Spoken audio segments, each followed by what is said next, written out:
Assalamualaikum warahmatullahi wabarakatuh. Video ini dibuat untuk memenuhi CPMK mata kuliah Teknologi Budidaya Pertanian Perkotaan Berkelanjutan. Perkenalkan, nama saya Fatihah Tunisa dengan nomor 11, NIREM 0301200116, kelas 5 PPB dengan tempat MBKM Kecamatan Kandangan, Kabupaten Temanggung. Pada matkul tanaman perkotaan yang saya temui di Kecamatan Kandangan adalah hidroponik dan vertikultur. Hidroponik sendiri dikenal dengan soil culture maupun dengan arti budidaya tanpa tanah. Jadi hidroponik ini adalah sebuah budidaya tanaman yang menggunakan air dengan tidak memakai tanah sebagai media tanamnya. Hidroponik merupakan sebuah cara budidaya menanam tanpa media tanah dengan cara memanfaatkan air. Lalu apa sih itu vertikultur? Vertikultur berasal dari bahasa Inggris yaitu vertikal dan kultur.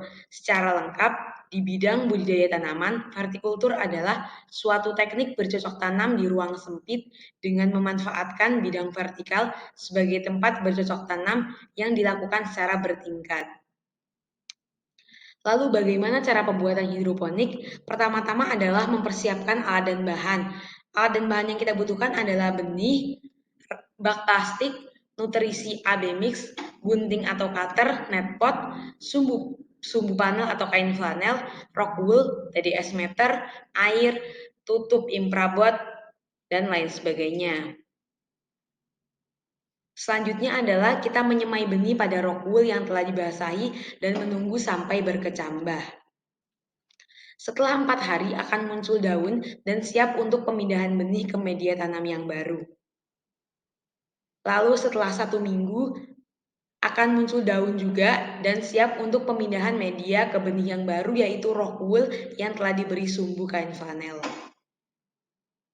Selanjutnya kita menambah nutrisi AB mix sebanyak masing-masing 1 tutup botol ke dalam bak atau pralon, kemudian kita ukur ppm-nya menggunakan TDS meter. Dengan memberikan nutrisi AB mix dan meletakkan di tempat yang terkena cahaya matahari merupakan salah satu syarat dalam pembuatan hidroponik ini. Hidroponik harus kita tempatkan pada sinar matahari yang cukup dan melakukan perawatan pada tanaman. Juga dibutuhkan pengelolaan dan penanggulangan hama agar tanaman yang kita tanam mempunyai hasil dan kualitas yang baik. Di sini juga ada catatan kebutuhan nutrisi, jadi kebutuhan ppm untuk tanaman hidroponik secara garis besar dibedakan menjadi tanaman sayur daun, tanaman sayur buah, dan tanaman bunga. Namun umumnya ppm yang dibutuhkan pada tanaman organik berkisar pada rentang 600 sampai 1400 ppm. Ini juga ada salah satu hidroponik yang dikembangkan oleh KWT Mutiara Mulia Desa Kandangan, Kecamatan Kandangan, Kabupaten Temanggung. KWT tersebut merupakan KWT binaan saya pada saat MBKM di Kecamatan Kandangan. Selanjutnya, apa saja sih jenis tanaman yang cocok untuk hidroponik? Tanaman yang cocok untuk hidroponik umumnya tanaman-tanaman yang kecil seperti sawi, pakcoy, selada, tomat, lobak, kale, mentimun, bayam, kemangi, mint, stroberi, dan cabai.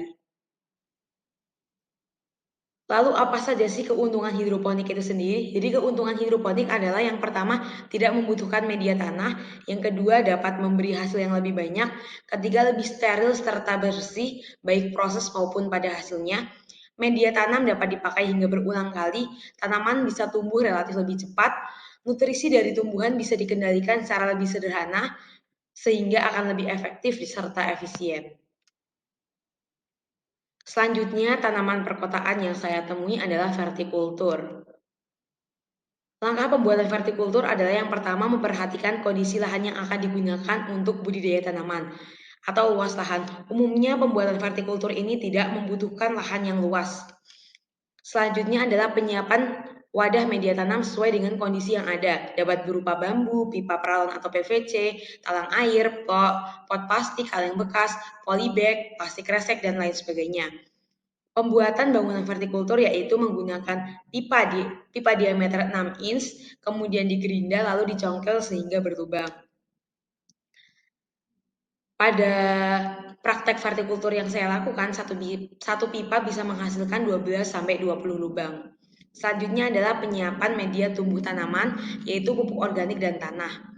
Pemilihan jenis tanaman yang akan dibudidayakan tergantung kepada besar tajuk tanaman, kebutuhan sinar matahari, dan wadah yang dipilih sebagai tempat penanaman. Ketiga faktor tersebut harus diperhitungkan jika dalam satu unit bangunan vertikultur dibudidayakan beberapa jenis tanaman sekaligus. Selanjutnya, budidaya tanaman meliputi persemaian, pembibitan, pemeliharaan, panen, dan pasca panen. Nah, keuntungan dari vertikultur itu sendiri adalah murah dan mudah, menyehatkan, dan memanfaatkan lahan yang sempit. Ini adalah praktek vertikultur yang saya lakukan dengan menggunakan pipa yang digerinda kemudian dilubangi satu pipa 16 sampai 20 lubang. Tanaman yang saya tanam adalah sawi. Terima kasih telah menyaksikan video yang saya buat. Semoga bermanfaat. Akhiril kalam, wabillahi taufiq wal hidayah. Wassalamualaikum warahmatullahi wabarakatuh.